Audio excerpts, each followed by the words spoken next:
ආලේ කතාවට ආදරය කරන ඔයාලව ගොඩාක් ආදරෙන් පිළිගන්නවා. ඉතින් මම අද කතා කරන්න සූදානමක් ඇති කරගන්නේ මෙන්න මේ වගේ දෙයක්. විශේෂයෙන්ම සහීල්ලිගේ අම්මා ඉන්නවනේ. එයා ඉදිරියට තාත්තට බැනවදින්නේ මොන වගේ හේතුවක් නිසා වෙන්නට පුළුවන්ද? ඉතින් ඒ ගැන කතා කරන්න කලින් ඉල්ලීමක් කරනවා.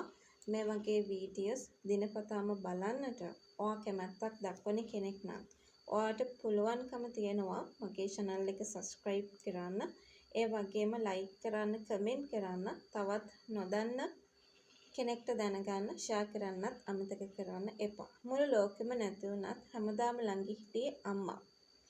ඉතින් කොහොම වුණත් අම්මා හැමතිස්සෙම තමන්ගේ දුවව ආරක්ෂා කරන ගමන් තමයි ඉන්නේ.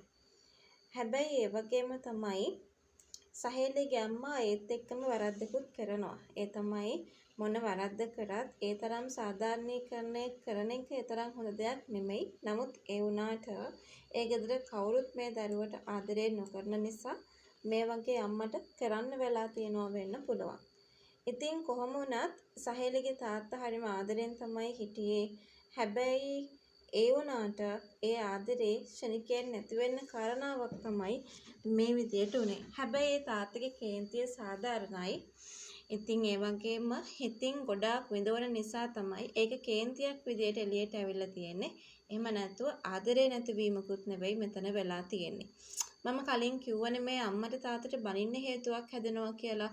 ඔයා දන්නවද තාත්තගේ ඔෆිස් එකේ ළඟම කෙනෙක් ඉන්නවා.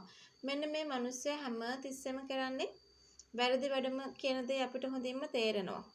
ඉතින් ඒ කියන්නේ මේ මිනිස්සයාගේ කුමක් හෝ රහසක් තියෙන්නට පුළුවන්. විශේෂයෙන්ම ඔය සහේලිගේ අයියා වගේම තාත්තත් තරුණ කාලේ වැරදි දේවල් කරපු මිනිස්සෙක් වෙන්න පුළුවන්. ගෑනු ළමයි රවට්ටපු කෙනෙක් වෙන්න පුළුවන්.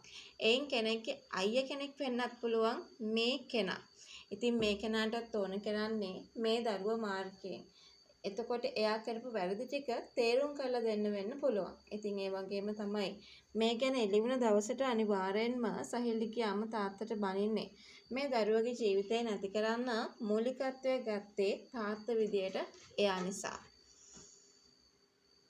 ඉතින් එහෙමත් නෙවෙයි නම් තව කාරණාවක් අපිට මේ වෙලාවේ හිතන්න පුළුවන්කම තියෙනවා. විශේෂයෙන්ම ඔය සහේලිගේ අයියා වුණත් හොඳ කෙනෙක් නෙමෙයිනේ. ගොඩාක් ළමයින්ට කරදර කරන කෙනෙක්නේ. ඉතින් එහෙම කෙනෙක්ගේ තාත්තා කෙනෙක් වෙන්නට පුළුවන්කම තියෙනවා. ඉතින් ඒ කොහොමනත් අපිට විශ්වාස කරන්න පුළුවන්කම තියෙනවා. ඉස්සරහට අනිවාර්යෙන්ම මේ දරුවා හිතාමතා කරපු වැරද්දක් නෙමෙයි. හැබැයි මේ වැරද්ද ලොකු කරගෙන ඒ දරුවගේ ජීවිතේම නැති කරන්න උත්සාහ කරපු එකට තමයි මේ අම්මට කේන්ති ගිහිල්ලා අර හැමතිස්සෙම ඉවසනවනේ. හැබැයි හැමදාමත් ඉවසන්න පුළුවන් තැනක ඉන්න එකක් නැති වේවි කියන විශ්වාසය අපිට තියාගන්න පුළුවන්.